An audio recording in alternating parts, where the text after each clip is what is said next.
Can't start a fire, can't start a fire without a spark.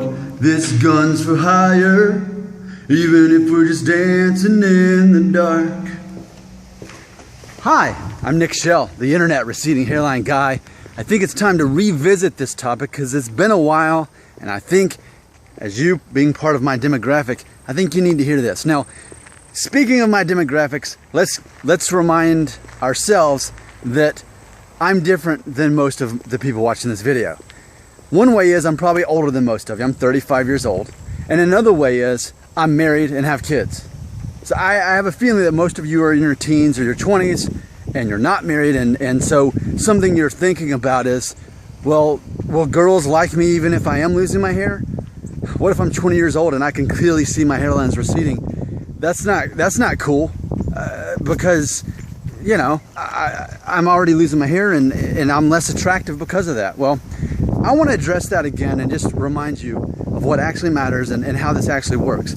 Keep it in mind, as men, yes, we are initially attracted to females by their appearance, okay? It's not that way for females though. I mean, sure, they're gonna notice which men are physically attractive, but at the same time, when they're deciding what is attractive to as far as in a guy, they are not, I thought that was a snake, but it wasn't.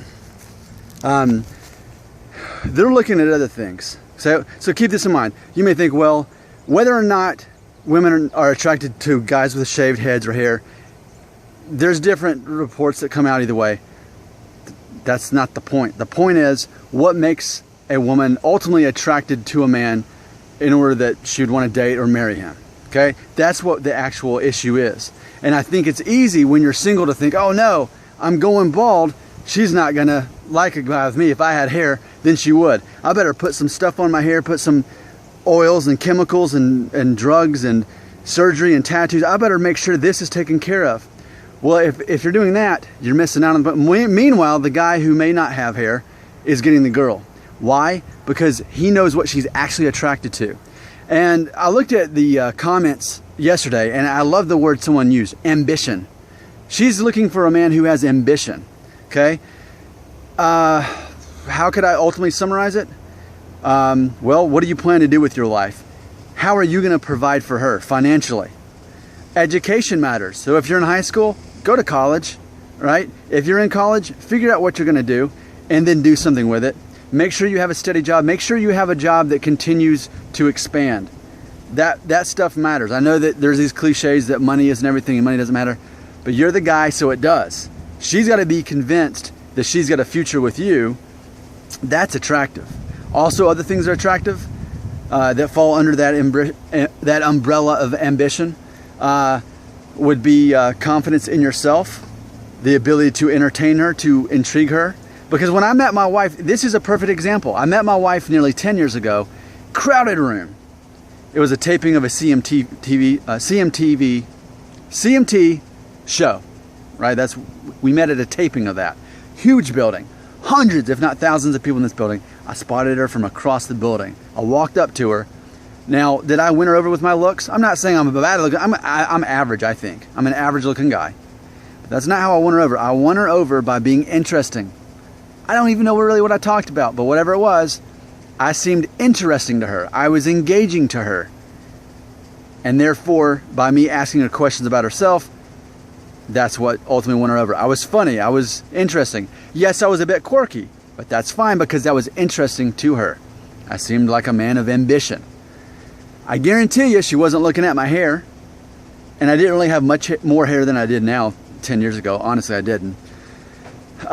Somebody knows we're over here? No, let's stay. So, with all that being said, though, that's not what won her over. It was my hair. But the double standard was I was judging her on how beautiful she was.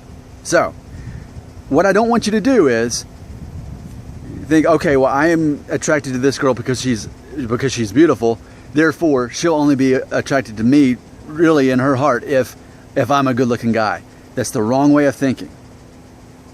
Does that make sense? Now, I will close with this thought, and hopefully the wind won't be too bad because I really do like moving. I think it's more fun to move. Hopefully the wind's not too bad. what I want to close with, and I'm going to scratch my nose. There we go. What I want to close with is this, because the same guy had mentioned in the comment about the word, a man being ambitious matters more than the hair, because as far as a female judging you by your appearance, that's one of the last things she's looking at as far as sizing you up. I know that's hard to believe, but it is. Those other things I talked about, education, ability to make money, ability to entertain her, to engage her, to take care of her, to seem confident in yourself and your abilities. Those are the things that matter. But let's close with this thought. What if a man doesn't have all those things, but he does have hair? Will he have a better chance of getting the girl? Maybe initially, then she'll realize he's no substance because he doesn't have the things that actually matter. Okay? So trust me, you would rather be the guy that has a receding hairline, losing his hair and shaves his head or whatever. You'd rather be that guy and have all those things that actually matter to her, as opposed to being the guy that has all the hair but doesn't have the things she actually is looking for ultimately. Okay? I'm telling you for a fact, and I would know because I'm married to a beautiful woman. That's how I know. So I think I can serve a major advantage to you there. I'm not here to just brush things off and say, hey man, your hair doesn't matter at all as far as mate. I'm not here to downplay that. But what I am here to say is ultimately what actually does matter. It's about looking at what actually matters and focusing on that, not what doesn't matter. I hope you found this helpful, because I'm telling you, this is what you need to hear. If I could go back in a time machine, back when I first noticed I had a receding hairline and I was single, I would tell myself this stuff today. Because meanwhile, if you're focusing on what you're going to do about your hair, I'm telling you, there's other guys who already know this stuff and are doing something about it. So don't be the guy that's worrying about his hair. Be the guy that's worrying about being funny and entertaining and intriguing and has a plan for his future and becoming educated and making money. Those things, that's what she cares about. That's what's the most attractive. Those are the things that are up here. The hair, if at all, it'd be down here, because even your appearance isn't based on your hair. As far as the list of things on that when she sees your appearance, the hair is not really the first thing. I think maybe for guys it is. If we look at other guys, we might notice his hair. If you have a receding hairline, you're comparing yourself to other guys. But she's not doing that. There may be reports that come out and say that, but ultimately, I've just told you what to actually focus on and what she actually cares about and what she actually finds attractive. So, focus on those things. The hair thing is so not important compared to all those other things. Remember, you're single and young. I'm not. And I have a beautiful wife. I've been through all this. I know how it actually works, and I wish someone would really explain all this sooner. Thanks for watching my video. My name is Nick Shell, the Internet Receding Hairline Guy.